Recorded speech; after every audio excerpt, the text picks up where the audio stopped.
Man, John Henry. At least Terry Crews wasn't dancing with a cheeseburger in this one.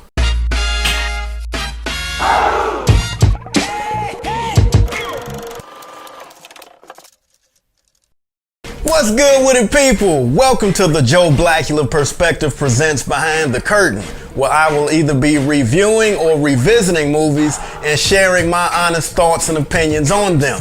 And I am your host, the infamous Joe Blackula. Cue my drop. Joe Blackula. Thank you kindly. John Henry, directed by Will Forbes, starring Terry Crews and Chris Ludacris Bridges, and also features Chicago's own Maestro Harrell, who plays a young Luda whose character's name is Hell. Maestro's people owns a popular hoagie spot here in Chicago called Tourist Flavors. His 8x10 pics were like all over the walls of the restaurant, man. Pics of him on The Tonight Show with Jay Leno. Pics of him when he was on The Wire. It was good to see young brother. Sidebar, it's something about when Henry is in your name, you can't just be John or Fred. It has to be like John Henry or Fred Henry. I had an uncle, I called him Uncle Fred, but his brother, my other uncle, my Uncle Bub, always called him Fred Henry. Like one name. Fred Henry! That's all I'd ever hear him yell at him. Fred Henry! So whenever I hear names like that, like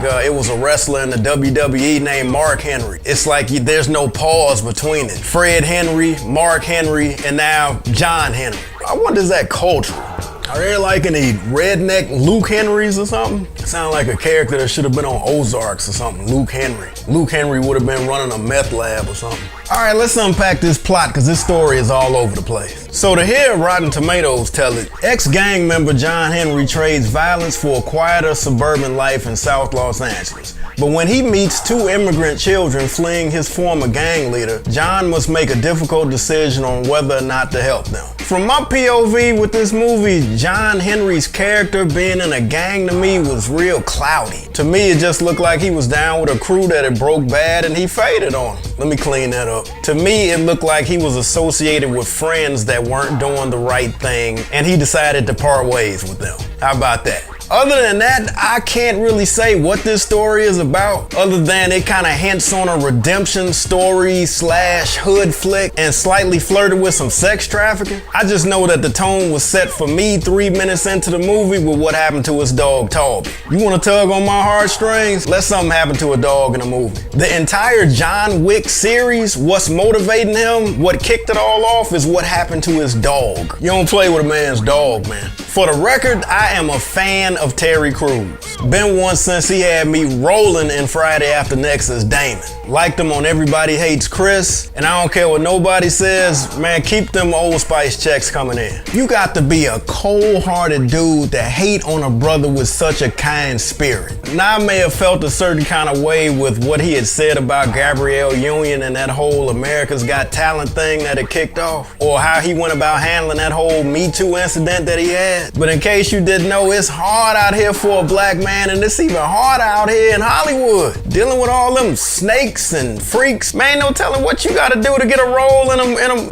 I'm going too far now. Yeah, I'm going too far. But for me, whenever I see this brother, he always radiates a sense of positivity. And it's hard for me to throw shade on a brother like that. One of the first things that I noticed was that the original music was provided by Compton OG production icon David DJ Quick Blake. People slept on Way Too Funky. Classic. Dollars and cents? Man, please.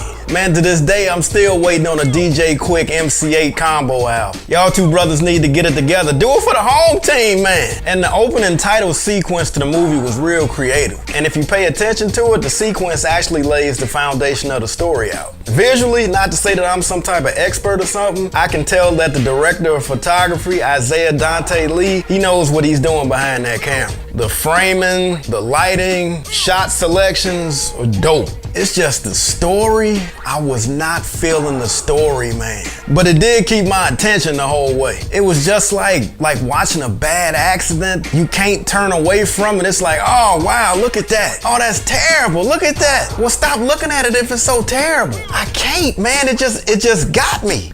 Yeah, that pretty much sums it up. Ludacris, that's my man's. Definitely underrated as a lyricist. Once again, lyricist. And I say underrated because he needs to be in the top 10, if at not least the top 5 convo. At the least in the conversation of the top 5 convo. I don't hear that enough about Luda. Luda showed me in the movie Crash that he can act. These Fast and Furious movies have been, I get it, these are checks coming in. But I think given the proper opportunity that Luda can act, or is at least growing as an actor. But the character Hell that he's playing in John Henry, that character isn't really showing if he's growing as an actor or not. And I couldn't really tell if Luda's character was a sex trafficker, a drug dealer, a pimp. I still don't know. Actress Kimberly Herbert Gregory plays this sister that went to high school with John Henry. He runs into her at her gig and she immediately starts digging on him. Clearly she used to dig on him back when they was in high school. From what I can tell in the scene, she hadn't lost nothing for him. It slightly establishes some type of love interest that goes nowhere within the storyline. I had seen this sister last in the HBO series Vice Principals.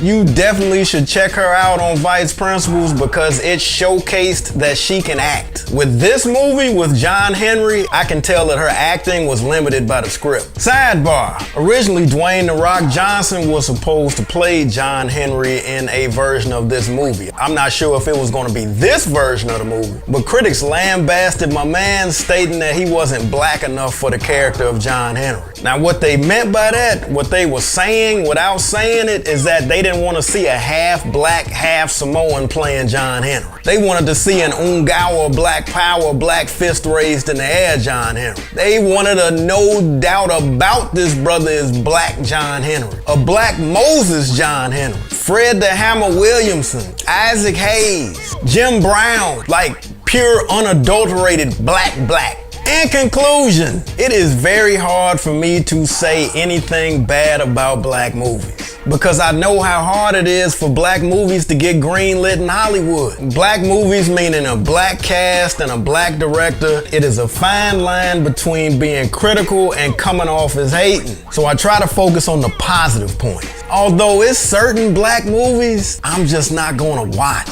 Certain types of black movies from certain types of black film directors I'm not gonna watch. I'm gonna respect your hustle and show support by not publicly dropping a deuce on you, but yeah, no. The thing that I'm more so bugging about right about now is that there is a whole generation of people that never heard the story of John Henry that I grew up on. And then they might see this movie, hear all the versions of the songs that I grew up hating, and think that they're actually talking about Terry Crews. The only connection that Terry Crews had with the John Henry from the stories is the sledgehammer and the name. And they did do an updated version of the song. An updated version of the song that I grew up hating. I remember one specifically from Johnny Cash. I don't know why that version of it, mind you, I know they singing about a black man. It just sounds real racist to me. Love, hate, or debate. John Henry is debatable for me, and I give it 2 black fists out of 5. The story was not keeping me, and I can see the over-stylized looks of the scenes when there was some gunplay happening, and the writing, man, the writing. What I will say is that I think this movie would have been more appreciated back in 1993 and during the late 1990s during that direct-to-DVD movie era. Yeah, this definitely would have made a killing back then. Sidebar, Scarface, MC8, and Spice 1 I think was supposed to have done a movie. Whatever happened to that? But the DP, the director of photography, or the cameraman, Isaiah Dante Lee, I'm gonna make sure that I keep up with him, and I'm hoping that the director, Will Forbes, keeps at it because regardless of my loose change opinion, meaning that it ain't worth a lot, my man's figured out a way how to get this movie made, released in theaters, and dropped on Netflix. For anybody, hell, especially for a black man, that is not an easy task. Alright, put a bow on this one because it is a wrap. If this was your first time visiting, your attendance was much obliged and highly appreciated. My reviews will get better, and until I hit the bullseye, I'm gonna keep throwing these damn darts. Please like, share, hit the subscribe button. What the hell? Man, the city, man. Please like, share, hit the subscribe button. I need to reach 25,000 subscribers. Copy the link, send a text. Did you watch John Henry? If so, what did you think? Had you ever heard of him before now? If not, look him up. Let me know what you think. Why don't black people have more of these folk heroes? Or do we need them? Would they serve a purpose overall like Santa Claus? Either way it goes, comment below, let a brother know, and I will holler black in a few ticks. In a minute, people.